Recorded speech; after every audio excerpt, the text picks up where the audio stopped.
Thanks for listening to Leadership Level Up. I'm Brian Prairie. And I'm Dr. Jeff Williamson. I am just starting my leadership journey. And I've been guiding leaders for 30 years. Our podcast aims to shine a spotlight on outstanding leaders and provide a platform for them to describe their leadership journey and share the guiding principles that have helped them become great leaders. Welcome to Leadership Level Up Podcast. I'm your host, Jeff Williamson, my co-host, Brian Prairie. And we are really excited today to have a friend of our community, a friend to veterans everywhere, Eric Peterson. You'll learn more about him in a second, but first of all, just thanks for coming in. Absolutely. Yeah, thank you guys for having me. I really appreciate it. You're one of those people who have sort of known you for a good while, just from being in the community and knowing about the work you do. But man, I'm always excited it's selfish.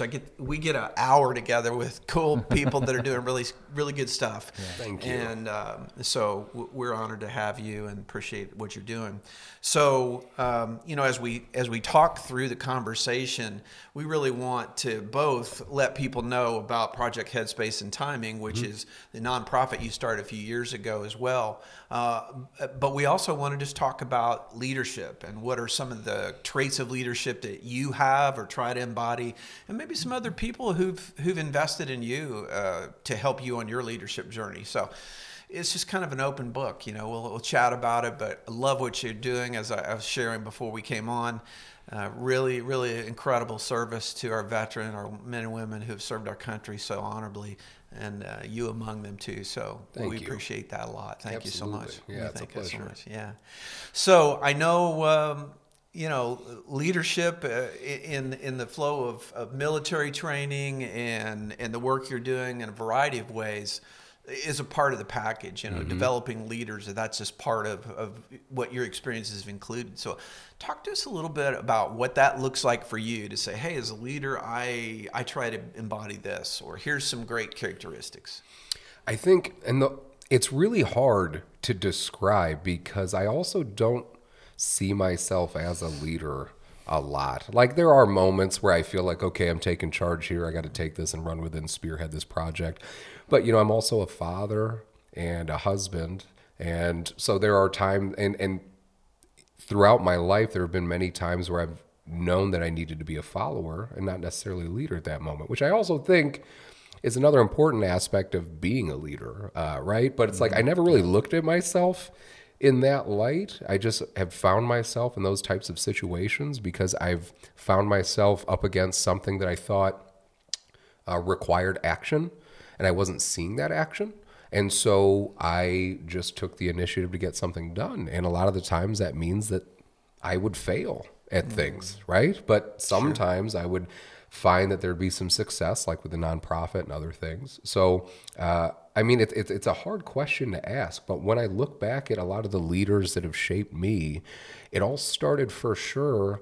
The first leader that I really found, and I was just like, that is something that's important. Before I even knew what leadership was when I played football at Herscher High School. There was a coach. His name was Coach Hall, and anybody that went to Herscher knows who Coach Hall is. And he was the type of coach where when he would tell you to do push-ups or run or whatever, he would also do those things. And so immediately, and I didn't realize it at the time, right? But slowly I started realizing that I had a lot of respect for this guy because he's not just telling me what to do, he's telling me and then doing it. And then he's yelling at us while he's doing it. and so I just, right from the get-go, I learned that how important work ethic was in being a leader, not asking people to work any harder than you. And so that was something that was really ingrained in me, not only by my parents, but really also by Coach Hall. And then again, just kind of expanded upon my time in service, but that was one of my first, I think, real experiences with it. Oh, that's good, man. Because you'd be surprised how many people sat here at this table and talked to me and Brian and said, well, I don't really think of myself as a leader. But I'm one of them. Yeah. Right. Yeah. It's I just do it. Yeah. And so many times as we've talked about that, I've said, but leadership is influence. Too. It isn't just, Eric, you're in charge. Right. It may be. Right. But leadership is influence, and leadership is modeling behaviors like Coach Hall. I mean, that's great. I did not have a Coach Hall in high school. Right. I had a coach that would walk around and step on you as we're doing, dying squids and some of the things that were incorporated into the training then. Right. But and that carried over so much into the military world. And I've talked to my friends about this, and I'd be curious about your guys' perspective too. But it's like, I feel like there's two types of respect when it comes to a leadership role. You have that earned respect and you have implied respect. So I really saw this in the military, where it's like, I will do, if you are my boss, superior officer, supervisor, manager, whatever, I find myself doing just enough to not get fired, just enough to not be on your radar, because you're my boss and I have to show you enough respect, right? But the earned respect, like Coach Hall or other leaders that have truly shown you that they are a leader, you would do what you thought they might need you to do before they even asked, because of how much you respected them. And so, I think that's super important. And I definitely saw that a lot when I was in the military too. But it's crucial. Right. Yeah. We often say, I'd run through a wall for that person. Right. Right. Yeah. That's different than I'll do enough to stay out of trouble. Right. Exactly. Yeah. When I first contacted Jeff, because I knew my team was growing, I told him, I don't want to be a boss. I want to be a leader. Right. And that was like And I'm not sure what it is yet. I'm not sure what it is yet, and that was my main focus. So the fact that you bring that up, that it's more than just, because you'll just do enough for the boss. Right. You're not gonna go any further. But like for something that's leading you, so something that's giving you a chance or something, you're gonna do whatever you want, or what it takes to make that person proud of you, or whatever it is. Right. And I think that also from if you're going to look at it from the business perspective and productivity and things, I mean, that's how you cultivate that family type of environment. And in an environment like that, where people are actually going to look out for one another and take care of each other and do what needs to be done, which is what everybody looks for, I think, especially, when it comes to a small business or anything like that. I worked for a company called CertaPro Painters for a while, and I was in a leadership position, and I got to see firsthand a lot of the trauma of one of our employees because of past poor leaders. Because this person that came on and she was under me for a little while, she had told me she had asked permission to go to a wake for a family member, and she was like, I'm sorry, I know we have this thing coming up, but it's this person passed away, and I'm going to try to come and fulfill my obligations as a responsibility of my job, and then I'm going to go to this way. I'm like, whoa, what? What are you talking? Go do that. This is work. It'll be fine. It'll be here tomorrow. Family first. Yeah, and you see that sometimes with people that had really bad bosses. They go to the next job and they carry that on. And then it's another responsibility, I think, of a leader to try to identify those things and then break through them so they can understand that good leaders do exist, right? Mm-hmm. Absolutely, yeah. Yeah, to understand that differentiation, you need to be there. You don't have to ask me permission. I mean, thanks for checking so I know where you are. But of course. Yeah, we want to be the kind of leaders and the kind of friends that you go and I'll deliver food to your house too. Yeah. For the family to gather after the service or Right. whatever. I mean, that's the kind of people we want to have our back and kind of go, you know what, the work will always be here, but those times you just need to do what you need to do. Yeah. Cool. Yeah, that's so essential. I feel like I've dealt with that a lot with the leadership position I'm in just kind of working with the other employees and them being surprised, in that reaction. My reaction is is everything that we need to get done for either today or tomorrow? Okay, great. Yep. And go to that counseling, go to the doctor's appointment, go on a walk. If that's what you need right now, great. And you identify, I think so many people have guilt when it comes to letting down a leader, a boss, whatever.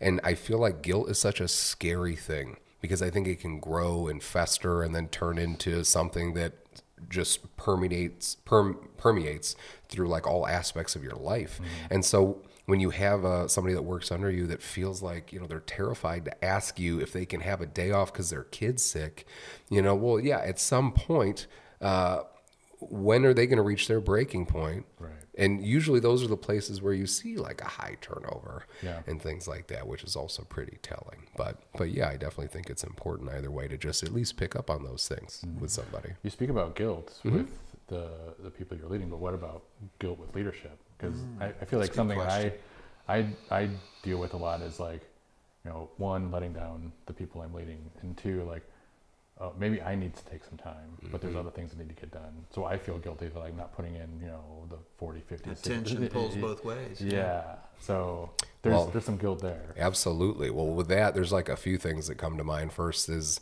you know, the old saying, you can't pour from an empty cup, you know, and I always, that's something that I didn't understand for a long time until I pushed myself to a point where I think I'd spoken with you about this a few times offline. I think we have. Like I'd push myself to the point because mentally I kept telling myself, I can do it. I can do whatever. There's no limit. I will work as hard as I want, and there's nothing that's going to stop me. And then I started developing cardiac issues and skin rashes and other stuff because my body was just like, what are you doing? Like, stop. I understand mentally you think that.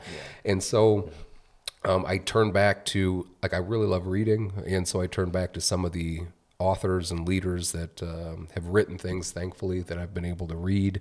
And one of them being Marcus Aurelius, wrote Meditations and some other things, The Philosopher King. And, you know, the whole theory around Stoicism and like controlling what you can control has always been huge for me.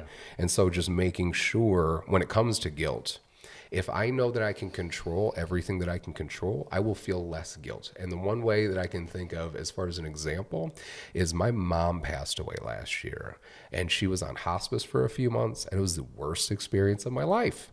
And I knew that when I found out that the diagnosis was terminal, I said to myself, at this moment, I can carry no regrets. I can't carry any guilt or anything. So whatever that means, which usually meant me spending all the time I could with her, asking all the questions I wanted to ask, and I'm very thankful that I got that time. But like doing all that because I knew that when the day came that she passed, I didn't want to carry that guilt. I wanted to control what I could control. And I do feel like I did that in that moment. So yes, I feel like it's very important to be cognizant of that. That's good. Yeah. I've sat at a similar bedside a few years ago, so I know what you're talking about. You don't want any boxes unchecked. You don't want any sorries unsaid. And boy, that's a gift of modeling something for other people to say, hey, don't live with it. You have regrets with anybody that you care about and that you love. Yeah. You know, do what you need to do, say what you need to say, because it's just too important. Absolutely. You can't get those moments back. No. And that affected me in a way. And I've always been this way, but more so after that, where like with the guys within my organization. So I have we have a lot of veterans, but I have a lot of combat veterans, and a lot of them are, you know, bearded and tattooed and big dudes and whatever. And I tell them I love them all the time. And at first they were kind of like, and they wouldn't like say anything back or like grunt or something. And then now, like they say it back. I'm like, hey, all right, I'll talk to you later. I love you. And they're like, I love you too. They get off the phone because again, you never know. Nobody knows. No. I don't know what's going to happen tomorrow. No. We act like we do. Yeah. But I want to make sure that you know that because I'm talking to you right now, right? And it's really cool to see how that affects other people when they start reciprocating those feelings. It is. You know? Yeah. I have a member of my family, and I know to not say former Marine, because there's no such thing. Oh my God, there's no such thing. It's a whole thing. You're a Marine, period. Shout out to you, Sarge. I'm not going to name you, but you know when he hears this, he'll know I'm talking to him. And he was that way. You know, when I'd say, I love you whether you tell me or not, and I know you love me back. And over time, it's just like, I hug a Marine and he tells me he loves me and it's all good, right? You know, but that's a process for a lot of folks, and so but we all want to know that. Yeah. And I want to know somebody loves us and shows up for us like you do. Absolutely. And I feel like that's one thing I always credit to the younger generations and the younger leaders that we're trying to build. It seems like, they say a goldfish only grows so much depending on the space that it's in, right? Yes. Well, I feel like, especially when it comes to the younger leaders, it's the same thing. If they have overbearing leaders in the older generations that are just sitting there saying, I don't understand what you're talking about, therefore it's dumb, therefore I'm not going to listen to you. Like, we make it so much difficult. And especially in the world of mental health that I find myself in so much, we see groups of people, younger people, that are always challenging what the people above them said. They have different ideas and different thoughts, and they want to do different things, and they're constantly being like pushed back, saying like, you don't understand, you don't get it. But we're limiting that growth, I feel like, when we do that. That's a great analogy. Yeah, we got to have those awkward conversations that we need to have so we can understand, like, maybe there's something that we are messing up that you see and that you want to bring to light. I worked for Riverside Ambulance for a little while, and I worked, if you work, I think it changed since then, but like you would be EMT basic, and then an EMT intermediate, and then an EMT paramedic. And so as a paramedic, you would think that paramedics only wanted to be around other paramedics when working calls. But my preceptors taught me you always wanted the basic there too, because they're going to see things from a different perspective than you are, and that could be really important. And so I've also noticed that I also go on tangents sometimes, which I apologize for because I'm not 100% sure where that thought process started. We'll let you get there, though. It's okay. But yeah. And I just find it to be so important, again, I think, with the younger leaders, to make sure we're listening to them. And I said the thing, that's exactly what I was going to say. Is like, it's about, it was that key word you said, understanding. Yeah. Like, I don't have to agree with you, I don't have to agree with you, and you don't have to agree with me. Right. But if we can all leave the table and understand each other, okay. Job well done. As I like to say, well, we can still be friends. Yeah. Exactly. And we all share this space, so we need to understand each other, which is another thing that I credit my time in the military for. Because in the military, you are given a pretty difficult set of circumstances in that you're like, this is the mission. Here are the people you're working with. We don't care if you get along. Right. Figure it out. And then you have to count on those people in potentially life or death situations. And so you learn relatively quickly that even though you may disagree with somebody on some remedial thing, it is so crucial to be able to work together with people. And it's so weird that it's such a difficult concept to grasp when that's also something that's in like every great sports movie, any heist movie, any movie like that. It's always like a group of ragtag misfits that figures out how to work through their difficulties and their differences to become a team. Right? But yeah. Yeah, I love that. Yeah. That's that earned respect you were talking 100%. about.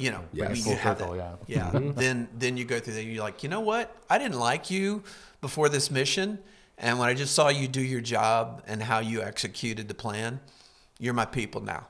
Absolutely. Right? There are guys that I'd served with that we'd argued I don't know how many times, and I see them now, and it's like you argued with a family member. Like, we argued, but we're still going to go break bread after this. Yeah. Like, we're not, you know what I mean? It doesn't go any further than some sort of superficial little disagreement we're having right now. And that was an important thing to learn. Absolutely. That foundation of trust. Yeah. Right? Yeah. When you have that foundation of trust, you have an opportunity to have a culture that reflects that. And when you build leaders that bring that with them, oh, holy cow, that's a game changer. Absolutely. And you can see that with so many leaders that exist today and have ever existed in the past. Like, any successful leader that I've seen, I mean, everything they did was built on that trust. It seems like their foundation fundamentally was trust. And that's why they were able to do whatever it was they were able to do. Yeah. Gosh, our time always goes so fast when we're talking about things that matter. And this has just been so good. So, thanks so much for coming in and sharing with us your passion, your purpose of what you're doing. For sure, absolutely. Thanks for having me. With your organization. It's good stuff. Any final thoughts, Brian? No. Okay. It's always a pleasure talking to Eric. Thanks, man. Good. Thanks for joining us. Yep. Thanks for listening to this episode of Leadership Level Up. Please subscribe so you don't miss future conversations with great leaders.